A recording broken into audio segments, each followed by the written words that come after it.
Hi, my name is Shania Mosley, and I'm very excited to discuss something that I'm very passionate about, which is quality education for all students across the globe. Today, I specifically chose Ghana to speak about because Ghana holds a very dear place in my heart as I've traveled there a few times and I got to experience firsthand what it's like being there. So today we'll discuss basically what the school systems look like, what needs to be improved, and how we can improve the school system. So the school systems are very similar to ours. Um, it starts off in a primary school where students will go there for up to 6 years. It's very similar to a combination of elementary school and middle school here in the US. Then, after the students in Ghana finish primary school, they'll move on to a secondary school, which is basically a high school, except they'll only attend this school for 3 years before they transfer to a university if they choose to pursue a higher education. Universities are very similar to the ones we have here in the US, as it'll take 4 years to earn a bachelor's degree and 2 years to earn an associate's degree. So, UNESCO, the United Nations Educational Organization, listed in a press release titled Ministry of Education commits to prioritizing 5 key policy areas to improve children's learning in Ghana. It stated that 2 decades ago, only 57% of students were completing primary school, and that number has increased to 77% in 2022, but it is still shown that almost 80% of those children still haven't mastered the basic skills they need, like adding or subtracting, by the time they reach the end of primary school.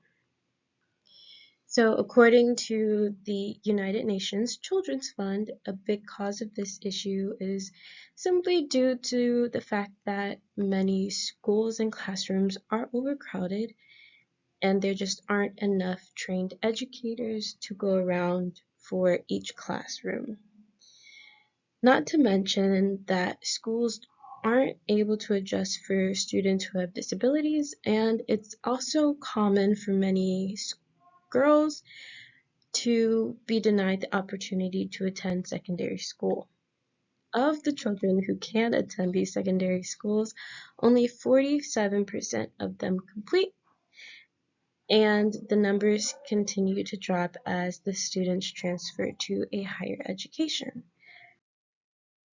So I think it's important to start with the simple things when it comes to donating or improving something as big as a school system.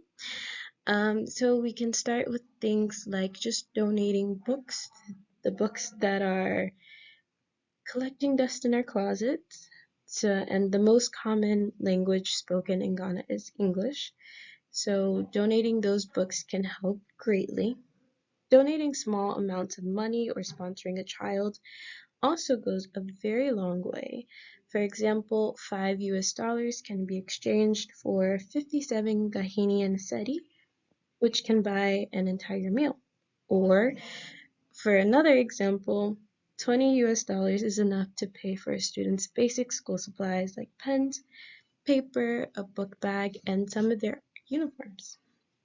So you can do that, or you can also just be an advocate. There is a campaign created by UNICEF with the hashtag Born to Learn that is working to further identify the issues within the school system in Ghana and see what ways it can be improved. Knowledge is power, and awareness is just as impactful as donating money. So if you don't have money to donate, or if you don't have any books because you read on your Kindle instead, you can always just, add to the hashtag and advocate there. So thank you for your time. I've listed the links for some charities who are helping people with donating books and getting them to Ghana. I also created a GoFundMe page that is linked to a charity whose mission is to improve the school systems, get students books and uniforms.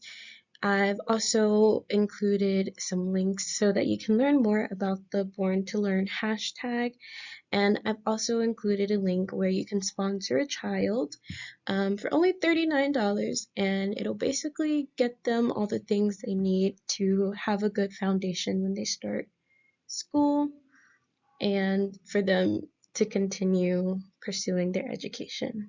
So thank you so much for your time, and I hope that you advocate or donate if you can.